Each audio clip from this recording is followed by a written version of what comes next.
Brahma Gurur Vishnu Guru Devo Maheshwara Gurureva Param Brahma Tasmai Shri Gurave Namaha Chinmayam Vyapyat Sarvam Trailokyam Sacharacharam Tatpadam Darshitam Yena Tasmai Shri Gurave Namaha Tvameva Mata cha Pita Tvameva Tvameva Bandhuscha Sakha Tvameva Tvameva Vidyadravidam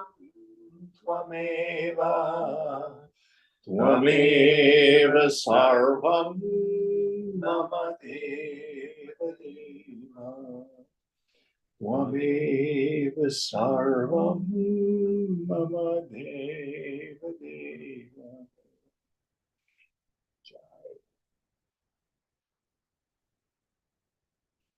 Om Bhadram Karnevi Shriyama Devaha Bhadram Pashyemakshabhirya Jatraha Sthiraya Rangai Stushtuvagun Sastanubihi Vyashema Devahitam Yadayuhu Swasti na Indro Vridhashravaha Swasti na Pusha Vishwaveda Swasti nastaksho arishtanemihi Swasti no brahaspatir dadatu Om Shanti Shanti Shanti. So where are we in our text? Chapter 2, Section 2, Number 6. What stage are we on? I think he's on a Kindle, so it's not quite the same. What's the first line of the English so we can identify it? Where all the nerves meet like the spokes of a chariot wheel. Okay. Ara iva ratanabhav sanhata yatra nadayaha sa esho antascharate bahudha jayamanaha Om yatyevam dhyayatha atmanam swasti va paraya tamasa parstat. Where all the nerves meet like the spokes of a chariot wheel in the hub, there within the heart he moves, becoming manifold. Meditate on that self as Om. Godspeed to you in crossing to the farther shores beyond the darkness. So here we have a reference to the movement of the prana within the body. So here Swamiji's translated it as nerves. The Sanskrit is nadis, which is more than nerves. It's the channels through which the prana, the vital energy, flows. And in the Anahata Chakra, the Hridaya, in the heart, all these nadis, these channels of energy are centered. So here we have an upasana. Many of the Upanishads do. They not only teach the highest wisdom, but for those who are not yet ready for the highest wisdom, that I am Chidakash, the ground of being, the space of pure awareness. They give us meditations. Now, there's a very wonderful little book called The Spiritual Teachings of Ramana Maharshi. In the current edition of it, it just has a portrait of Bhagawan on the front. But in the older edition, they had a circle with like sunbursty kinds of triangular things on the outside. And inside the circle in Sanskrit was a ya with an anuswara above. Yam, which is the bija mantra for the heart chakra. It's a very simple upasana meditation to focus your attention in the heart center. It's funny how much energy gets blocked there in our body. Even in our language, we have terms like heartache. Oh, this person's so open-hearted. Do it from your heart. We learn something by heart.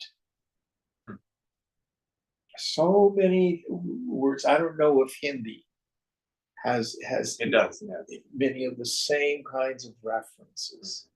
So many cultures center our sense of personal identity in the heart. Even gestures. If someone says, "Which one of you is Jim?" Nobody goes, "Oh, I'm Jim." The only person I know is Setu. "Which one of you is Setu?" And he goes like this. Most of us go, "No, it's me." We gesture to our heart. And it's because at a deep intuitive level, we have the sense of the energy center in the Anahata chakra, the heart chakra. Now, for example, in some Buddhist meditations, they suggest you concentrate on the breath, touching the nostrils and the upper lip. Isn't that one of the ones they do with the Goenka people? Anapana. Hmm? We call it Anapana. Yeah. In some of the Zen traditions, you focus your energy on the Hara, third chakra, solar plexus. Here, and these don't matter. All these are is a particular place to focus the attention. I happen to like this meditation. It's one that when I was doing sadhana in the ashram, I found incredibly helpful. I had a lot of energy blocked in my heart chakra. A lot of sorrow, a lot of frustration, a lot of grief. Felt it in my heart. So you can focus your attention with the breath on the heart. One of the things that I like to do is couple this with Tonglen, the Tibetan Buddhist meditation, where you inhale the suffering and the sorrow and exhale the enemy, peace and serenity in your heart.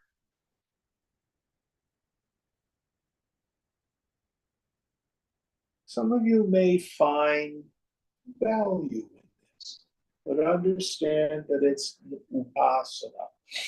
It is a meditative practice for those who have yet to attain the quiescence of mind, to inquire directly into the nature of the self.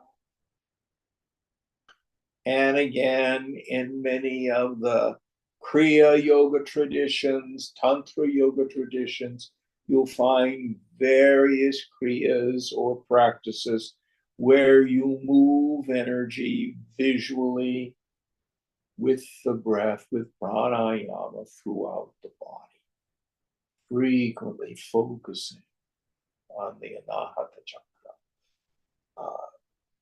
Anybody have anything they wish to add to this?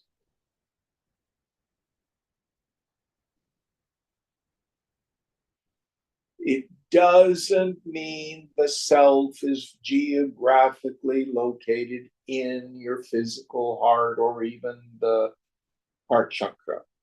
We get a similar thing in Kathopanishad, where towards the end we get the instruction, meditate upon the self like a flame the size of your thumb, located within the heart.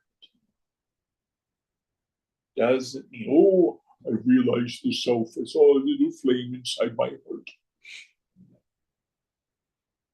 This is upasana. All right, next mantra.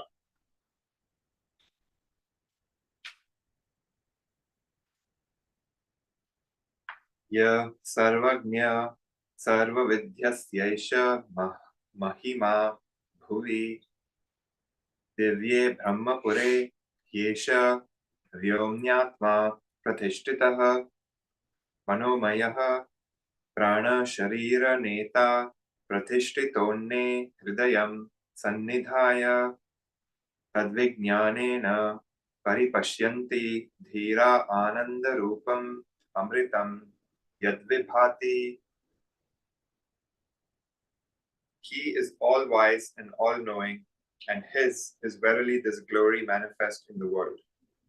In the sky of the heart, the luminous city of Brahman, he is established, clothed in mind and guiding life and body. With his seat in the heart, he lives in the whole body of a man. In the perfect knowledge of him, the wise realize the state of blissful immortality. Yes. So the subtler definition of the heart, your spiritual heart, deeper than the physical heart, than the Anahata Chakra, is that place where the intellect has become completely silent and the mind has completely let go of all struggle, so that buddhi and manas are both quiet.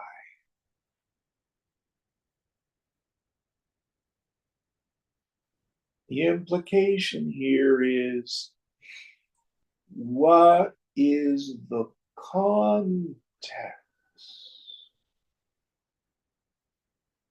in which your thought and feeling, or who knows the thoughts and the feelings?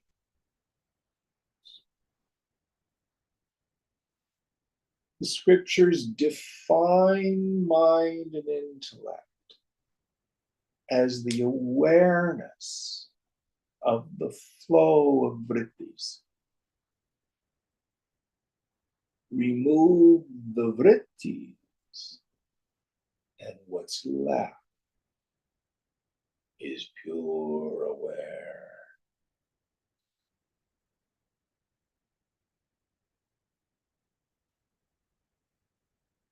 This is the abode of Brahman. It is Brahman. It's the abode of the self, because I am Atma.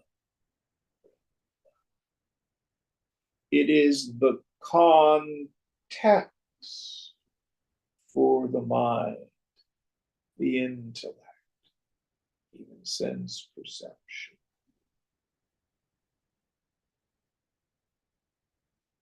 Never known as an object. Listen carefully. You will never see awareness. You will never know awareness. You are awareness, always experienced as the eternal subject.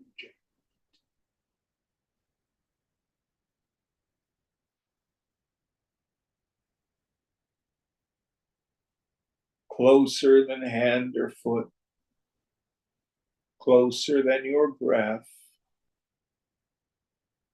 closer than your innermost thought. It's my very self.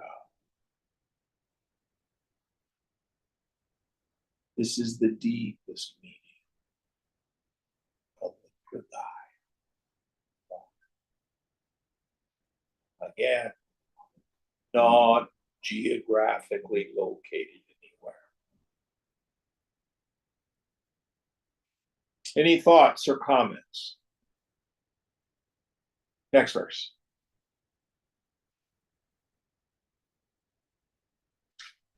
Next mantra. Vidyate hridaya granthi Shichandhyante sarva sanshayaha Shiyante jasya karmani Tasmin drishte paravare. When he is seen both in the higher and the lower, the knots of the seeker's heart become untied, all doubts are dispelled, and all his karmas are consumed.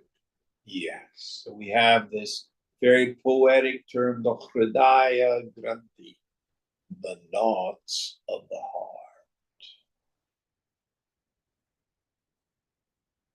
So again, the Upanishad stresses we need to see the higher and the lower Brahman. What is the higher Brahman? Myself,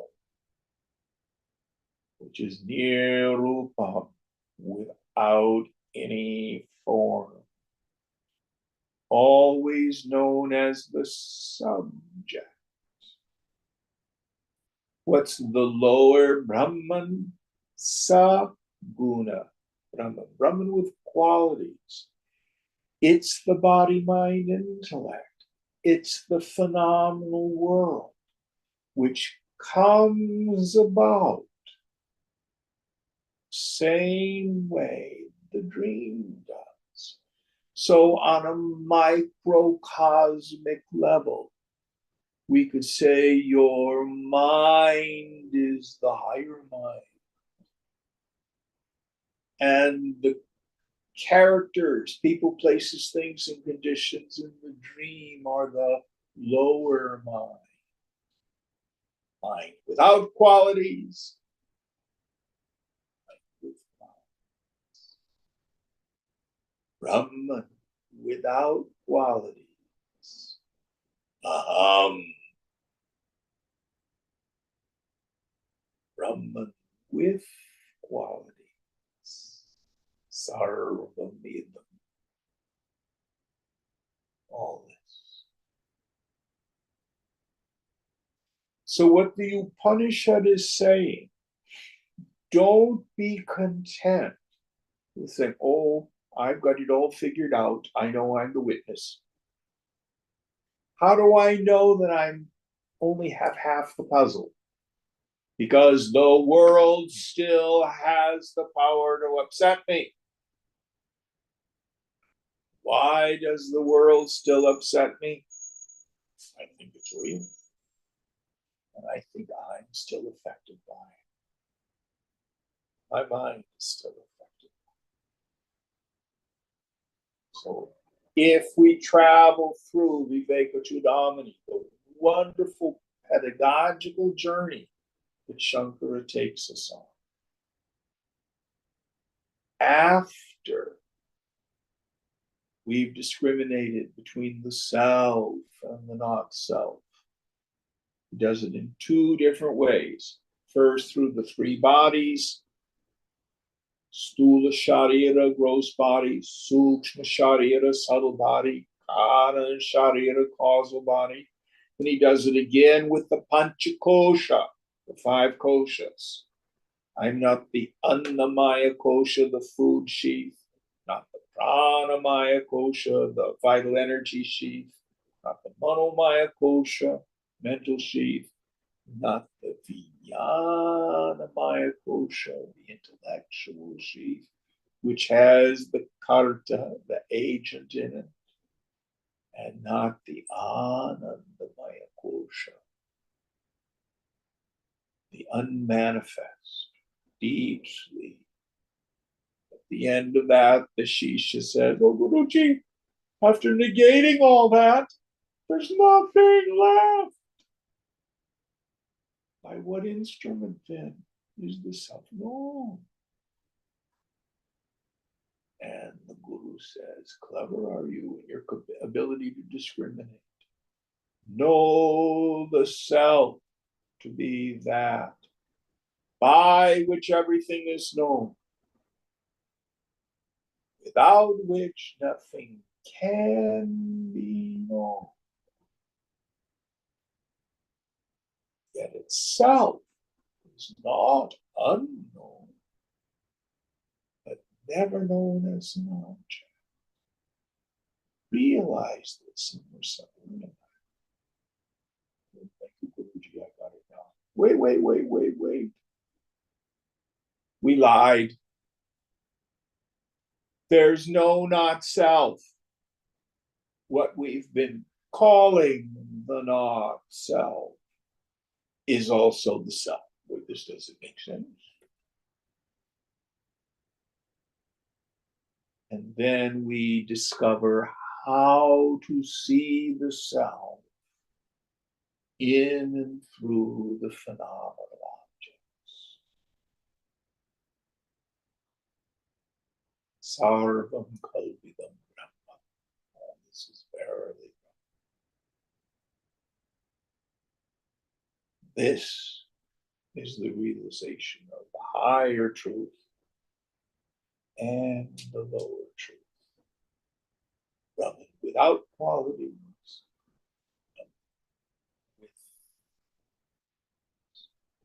Then there's no inside, no outside.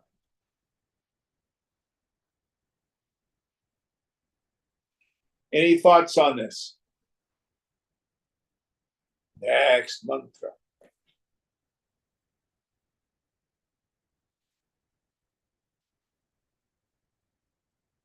Hiranmaye pare koshe virajam brahma nishkalam Pachubhram Jyotisham Jyoti Tadhyatmam Vido Viduhu. The stainless, indivisible Brahman, the pure, the light of all lights. In it is in the innermost sheath of the golden hue, the highest. This is what the knowers of the Atman know. Yes. So this golden hue is metaphor. Oh, I was in meditation, I saw a gold light, that must be it. I'm going to look inside to find the self. No.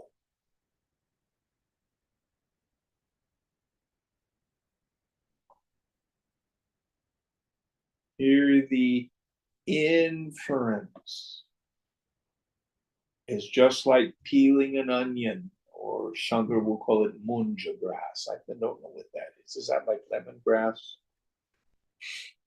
I don't know. But the idea of these various sheaths or layers. We discriminate. We discard my identification. Anything.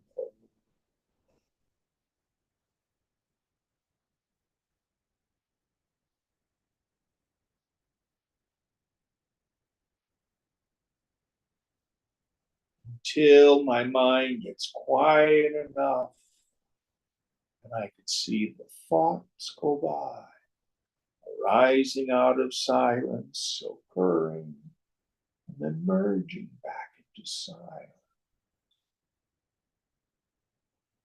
In the space between the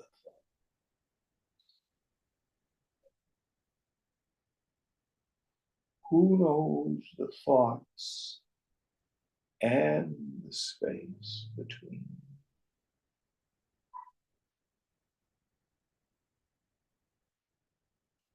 See, there's nothing there.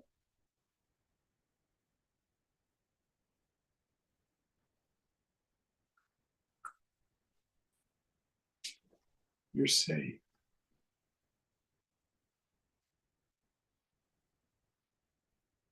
It's going to be okay.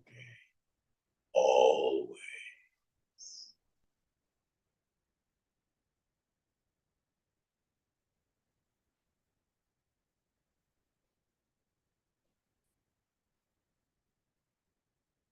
This world comes about by means of imagination. Take it easy. Sport with it.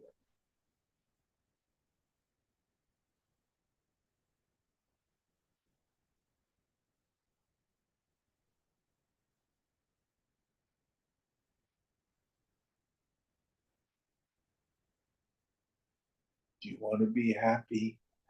Let go of struggle.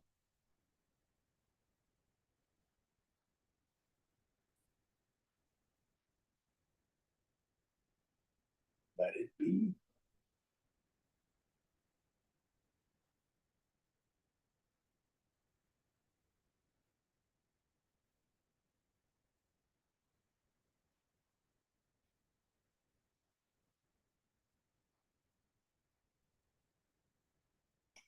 Here by golden hue, my interpretation of that which is most precious. We think of all the various metals, bronze, copper, even silver. Oh, gold is the most precious.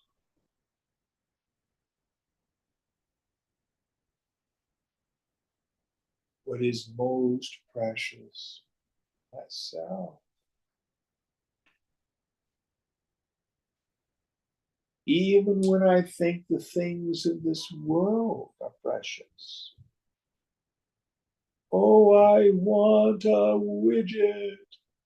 How are you going to feel when you get the widget? I'm going to be happy. That's a taste of yourself. Krishna says, everybody in all ways only seeks me. They just don't know it. And they do it by he says, the wrong means. I would say the most inefficient means.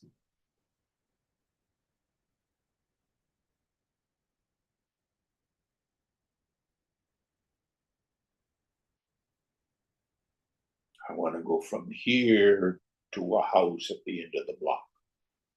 Yes, but I'm going to turn left. Google has sent me here and there. Google Maps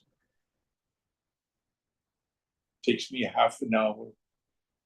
Eventually, it brings me back. Well, why didn't you just go down the block, one block? Google sent me that way. That's what ego says. Oh, you want happiness?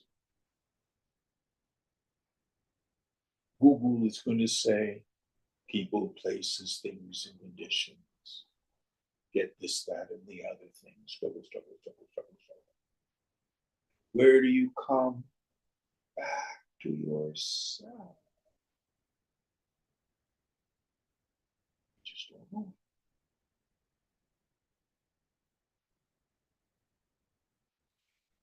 Next mantra.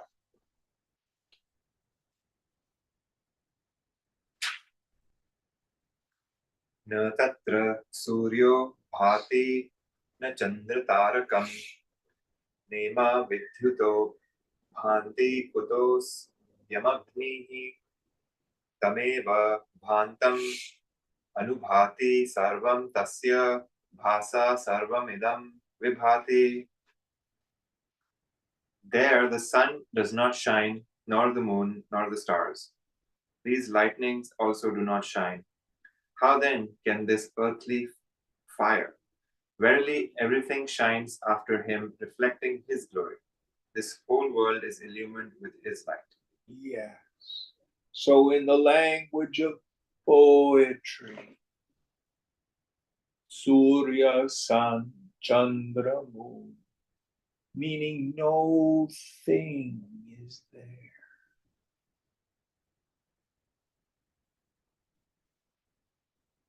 It's the nature of the mind to want to seek and know, discover, find something, to have some experience. Oh, I'm going to do this very complicated meditative practice, and I can't wait till I have an experience.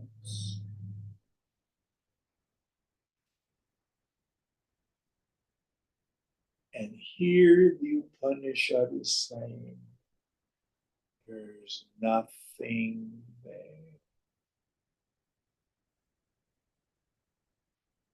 No thing.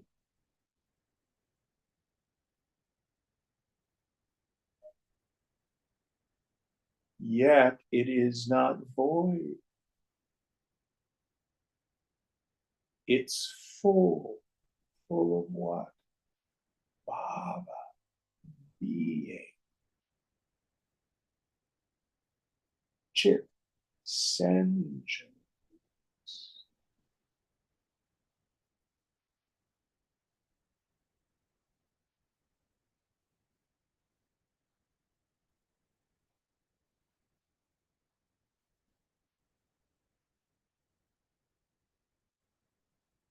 Don't believe me.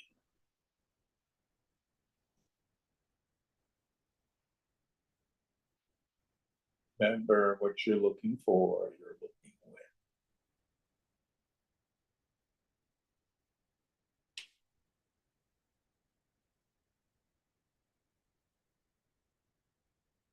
It is that light, meaning that luminous awareness by which everything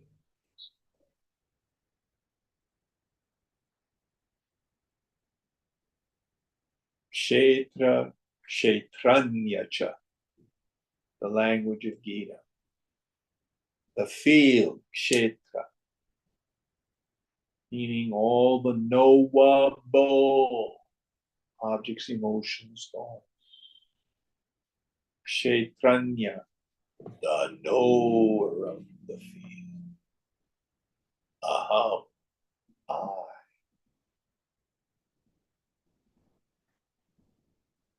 That is what is to be known. Next mantra.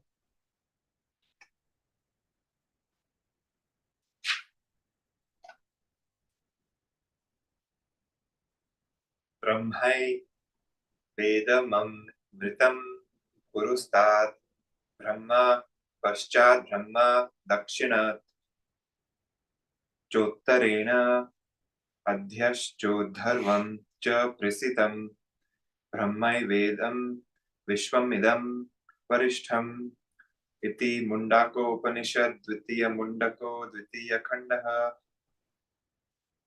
Verily, all this is the immortal Brahman. He is everywhere, above, below, in front, at the back, on the right, on the left. This entire world is indeed the Supreme Brahman. So he ends with this ultimate declaration of the highest truth.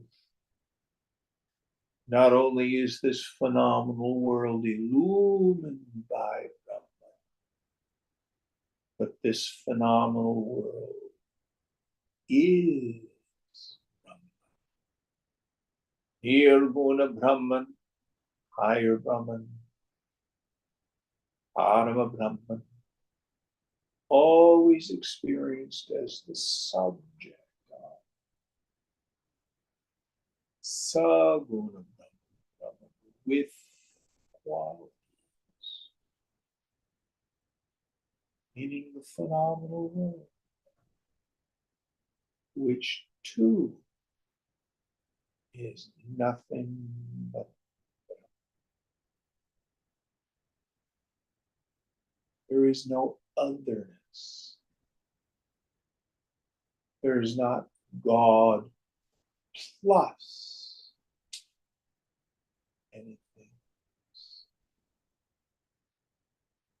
was talking with a person this week. Just listened. I wasn't talking, I was just listening. He was trying to reconcile the problem of suffering and evil in the world. Because well, if God is all loving and God is all powerful, how can there be suffering in the world? So his conclusion, God is powerful, but God's not all powerful. God plus nastiness, stupidity. Has to be for him. But for us enlightened, no. Right where the trouble seems to be, there God is.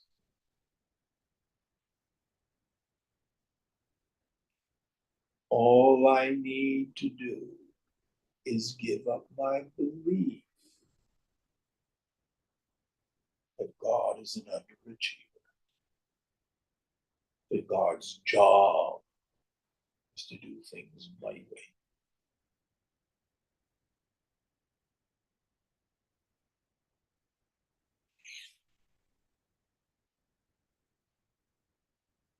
In the Hebrew scripture, there's a book called Job, and it's the story of a fellow who's a righteous man, and in heaven, God's talking with all the other denizens of heaven, and the adversary says, I bet I can get Job to curse you. And God says, we got a bet. So the adversary sends all these afflictions on Job. And after each tragedy, Job says, the Lord giveth and the Lord taketh away. Blessed be the name of the Lord. Never curses. Finally, at the end,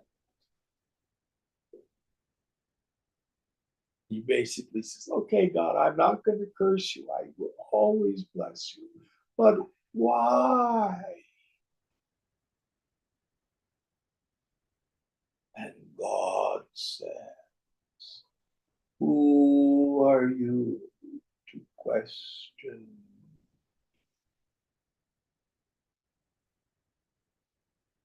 As far as the heavens are above the earth, so are my ways above yours.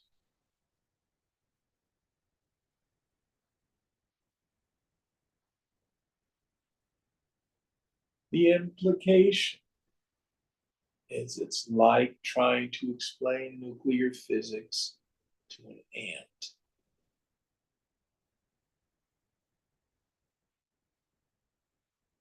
Our human minds are by and large just too little.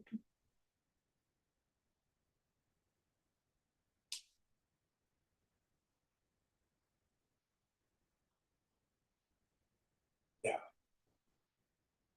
Within the yoga tradition, we have some pretty good explanations for all that happens. But again, those are just ideas.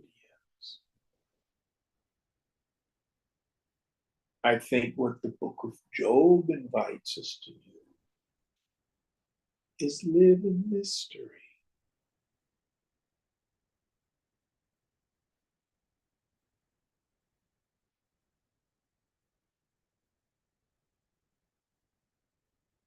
Personally, I think most of the ills of the human race are of our own making. Why did God create human beings to be such horrible things sometimes? Who's to say?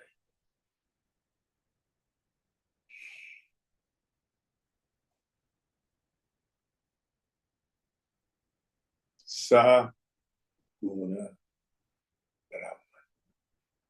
It's all God. It's beyond my understanding of worldly or human good.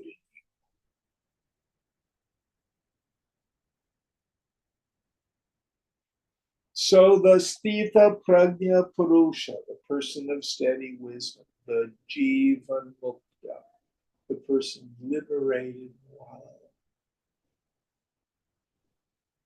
is profoundly at peace,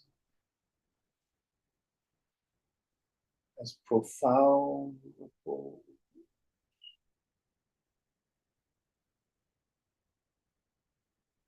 Because they know Brahman is, I am.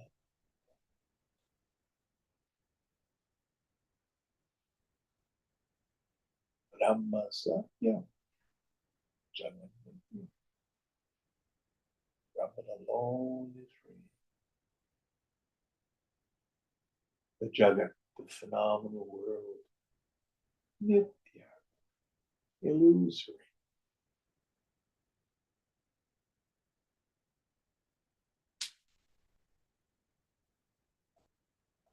Now I think, was that the end of it? There was a little Upanishad at the end. Yeah, end of chapter 2, section 2. Is there another chapter? Yes. Okay. Marching right along. Chapter 3, section 1. I have a question. Yes, ma'am. I'm confusing two things, but if I guess like Brahman, Satyam, Jagat, Nityam, the phenomenal world is unreal, so don't take anything seriously. But then there's also this idea of the world is also Brahman, or like see Brahman through the world.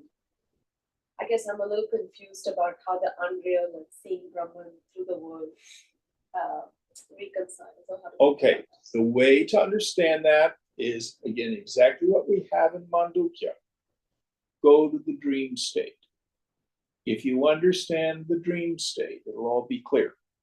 So, you are the god of your dream. You are Mini Ishwara. In the dream state, microcosmically, your mind is the substratum. Your mind is the material cause of it all. The names and forms of your dream are mithya, they're all illusory. If you dream about a horse, there's no real horse. It's mithya. Do you see that? Yeah. But what's the horse of your dream made of? Also the mind. Yes. And is your mind fundamentally destroyed if somebody comes along and kills the horse with an axe? No. So, from the viewpoint of the mind, stock market goes up and down, interest rates go this way and that way. One country is successful here, other people get bombed and killed. What the Upanishad is saying, yes, that's the name and the form. Yes, it's very vivid. Just like the nightmare is very vivid. But just like in your dream, if somebody kills the horse, there's no real horse hurt. And the being of the horse in your dream is you. You are fundamentally untouched. Is it a tragedy that all these children are being blown to smithereens in Gaza? At one level, of course. But if the self in you is inviolate, it's never touched, and you've had enough Vedanta to know this, what happens on the outside, the self in you is still you. Is this not true? Yes. Why do you think it's any different for some 8-year-old in Gaza? Why do you think you are not your body, but you think she is her body? You see that? Yeah. I'm not saying it's not painful, but so is a nightmare. Just make it real. And in the end, even though you've had a terrible dream, you wake up in the morning and you're fine.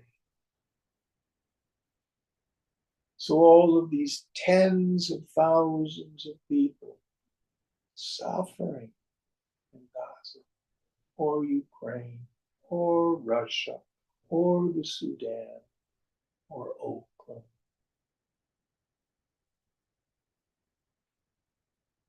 when they wake up from the dream of this world, of this life, just like you, they will see, oh, I thought I was the body. I thought I was the personality. But I haven't become the self. See, I've always been.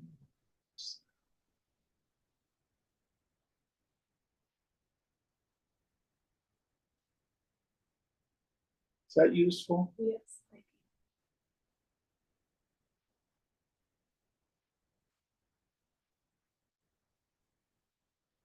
Excellent question. Remember, what's true about you is true about everybody, whether they know it. you.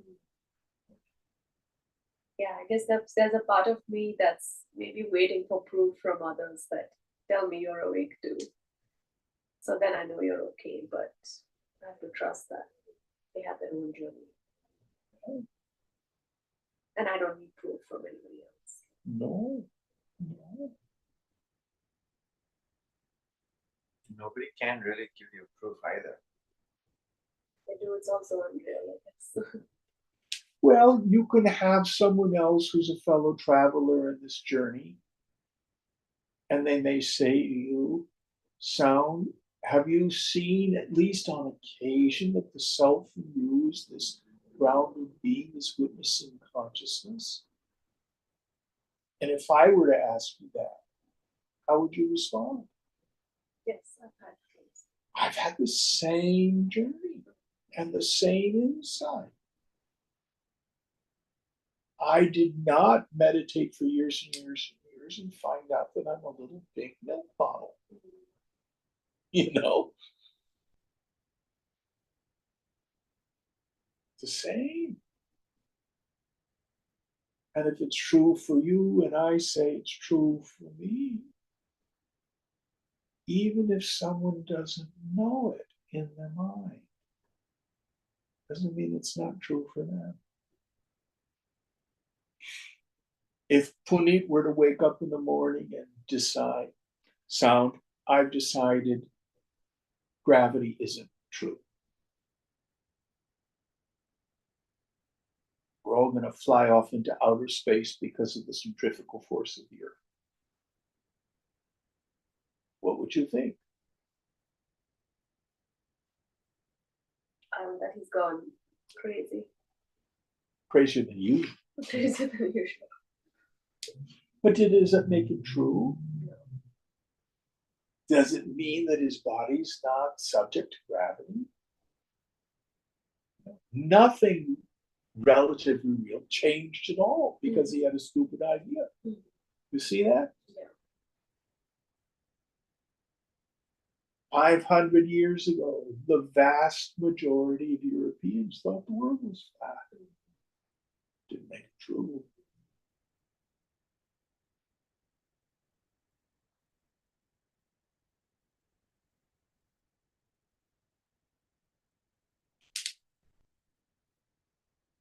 And again, that doesn't mean we shouldn't work to alleviate the suffering.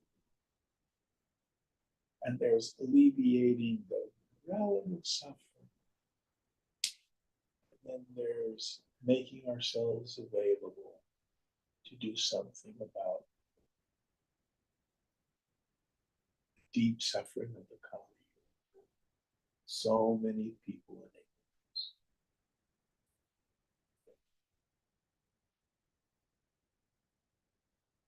All right, chapter 3.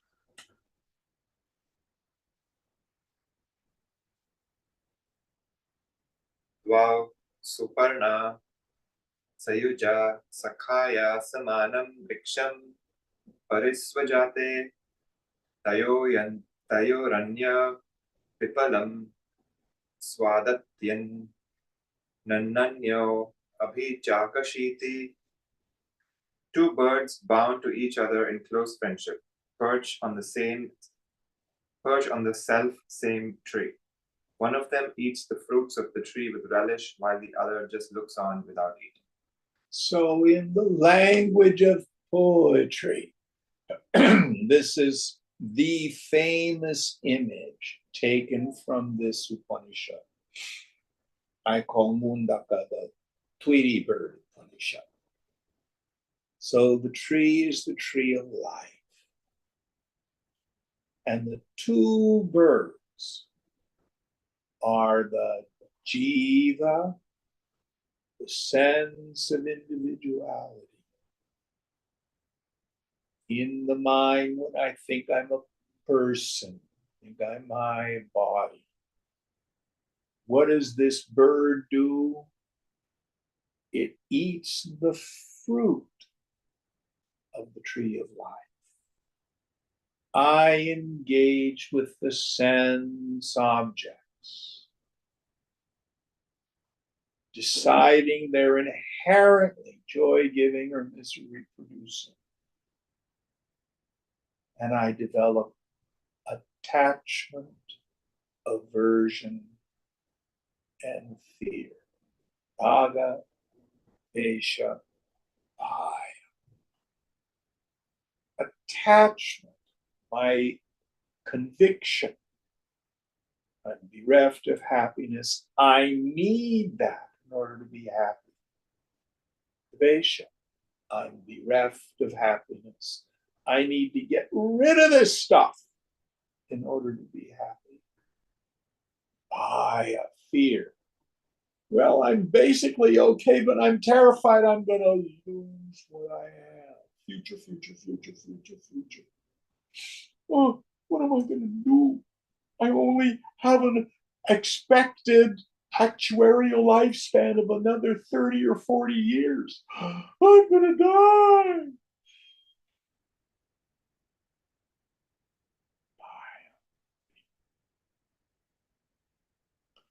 The other bird is the self. Fundamentally different than ahankara, the ego sense. It just watches, never touch.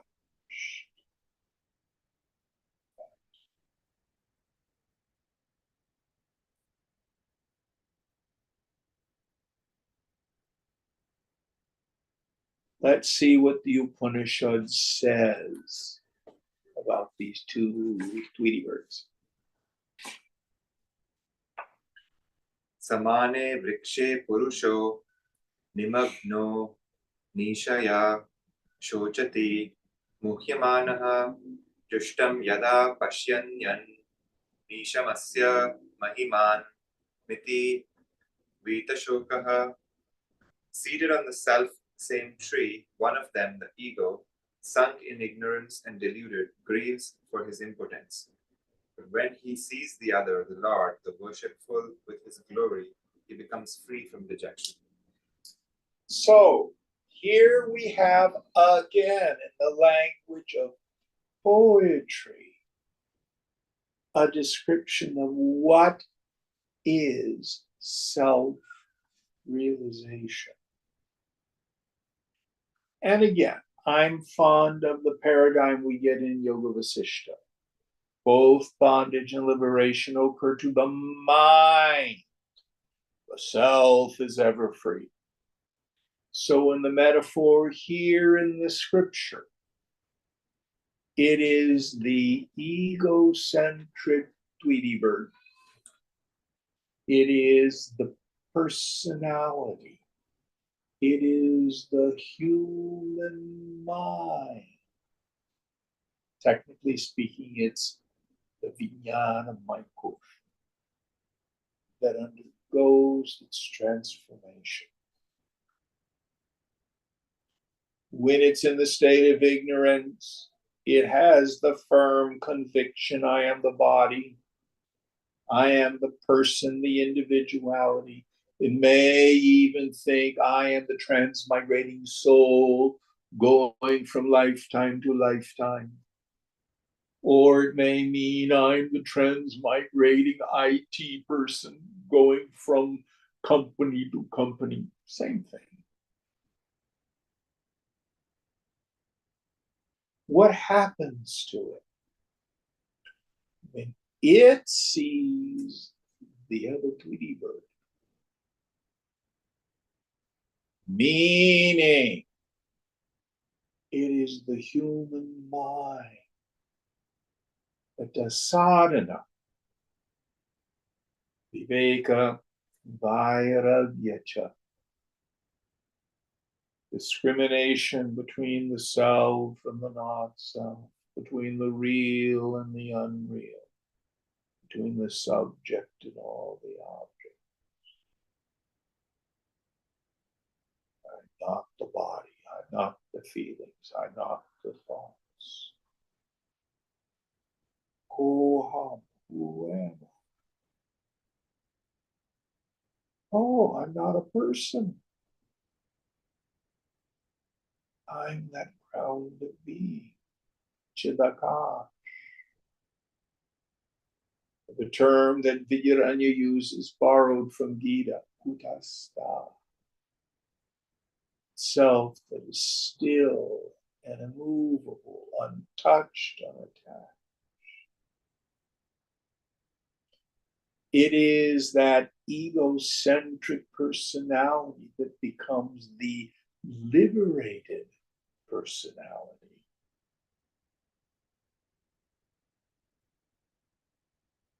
It is that firm conviction in the intellect. Not that I'm a realized person.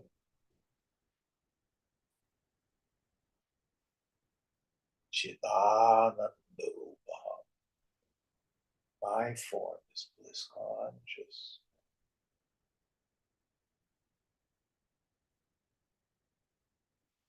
Mind you, that transformation of the egocentric Tweety bird doesn't affect the other Tweety bird. It's still just watch.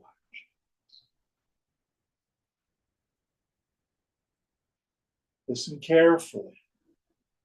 The self does not get realized. It's the mind.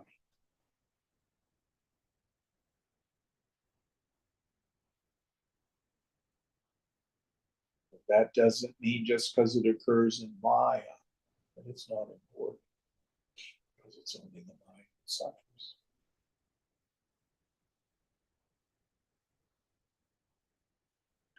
So when the mind sees the self, doesn't see it as an object, the mind thins out. It's clear only I is. When the mind returns, it goes, oh my gosh, there's nobody there.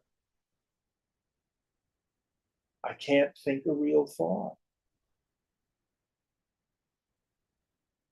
No personal sense of self is real. Only I is real. Who's having these flashes of insight? It's the subtle intellect. It's the first Tweety bird.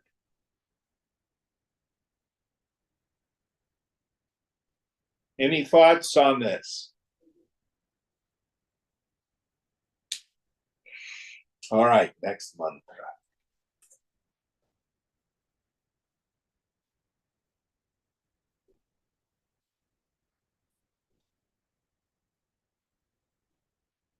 Yada pashyate rukma varnam kartaramesham purusham ramyonim tada vidnyan punya pape vidhuya niranjana paramam samya mupaiti. When the seer realizes the self-effulgent supreme being, ruler, maker, and source of the creator even, then that wise one, shaking off all deeds of merits and demerits, becomes stainless and attains the supreme state of equipoise. Yes, equipoise, I think, is how we do it say it in America. So the whole point is, what is it that gets transformed? What is it that gets liberated? What is it that gets freed from bondage? What it is the subtle intellect realizes, I've always been.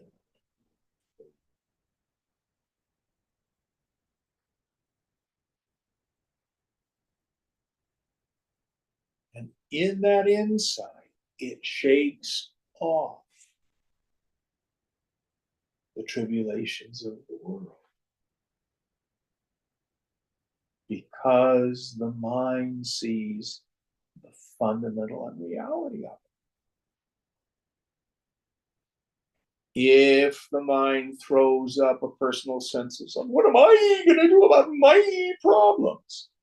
The mind goes, no, no, no, no, no, no, no, no, no. You're not real. Be gone. What's real? Aham Brahmasmi, I am Brahman. This is jnana abhyasa, the practice of knowledge. And we keep practicing that knowledge until the mind ceases to throw up doubt. Yeah, but what about blah, blah, blah, blah?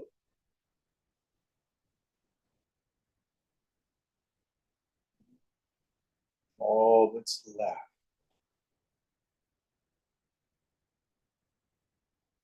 is the luminosity. I like to use the metaphor, this first Tweety bird is kind of like, you see those glasses that people wear that turn dark when you're out in the sunlight, and then when you're inside. Photochromatic. What? They're called photochromatic glasses. Photochromatic glasses. So you're out there in the sun and the glasses are all dark. Now, what if they got stuck that way and you were always looking through dark glasses? You wouldn't see as much. But when the glass is completely clear, oh, I see what is in the worldly sense. So the subtle intellect is like a pane of glass or a lens that currently has a photochromatic problem of ignorance. So consciousness illuminating this lens perceives the world that is dark and gloomy. We're doomed. We're doomed. It's all terrible. Be afraid. But through sadhana, we remove the darkness. And then that mind becomes a clear transparency. Now, going back to sounds doubt, what's the difference between a miserable creature filled with suffering and fear and Ramana Maharshi? I tell you, the self in them is identical. But the miserable creature That self is illuminating a mind, dark,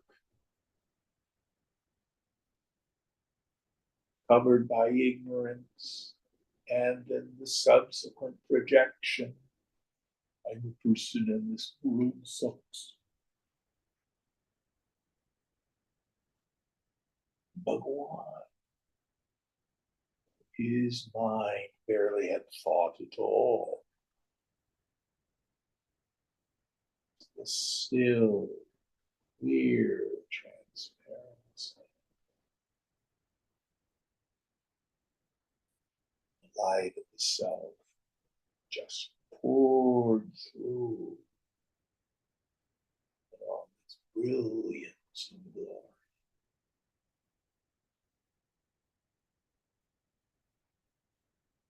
Self is the same.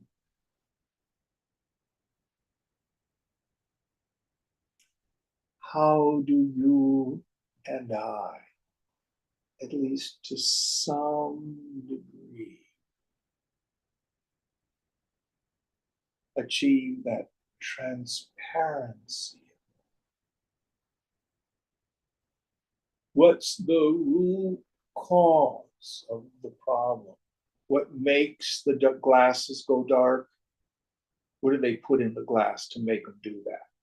It's like a photosensitive like material A, that responds to sunlight. a photosensitive material that responds to sunlight. We have a photosensitive material in the mind that responds to ignorance. Because in the mind, the non-apprehension of what's real,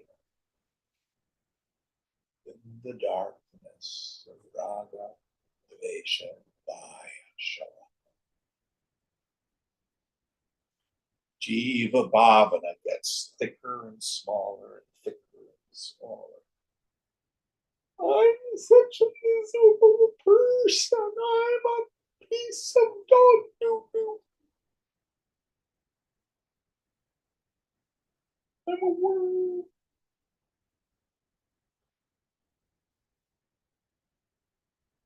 All we need to do is purify the mind. That doesn't mean think goody thoughts. In the beginning, we may have to do the practice of thought replacement. We have habituated negative thinking. Try to think more positive thoughts in accordance with the yamas and niyamas.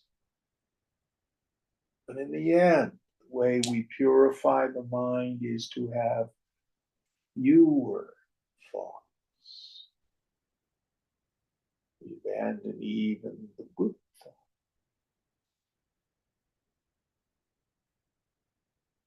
Then the mind becomes a clear transparency.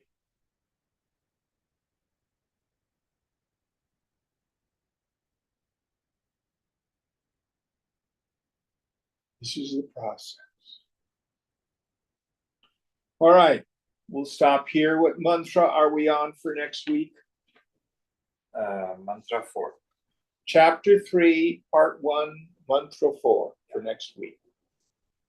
Om Purnamada Purnamidam Purnat Purnamudachyate Purnasya Purnamadhaya Purnamevavashishyate. Om Shanti Shanti Shanti. Hari Om Sri Guru Pyo Namaha. Hari Om.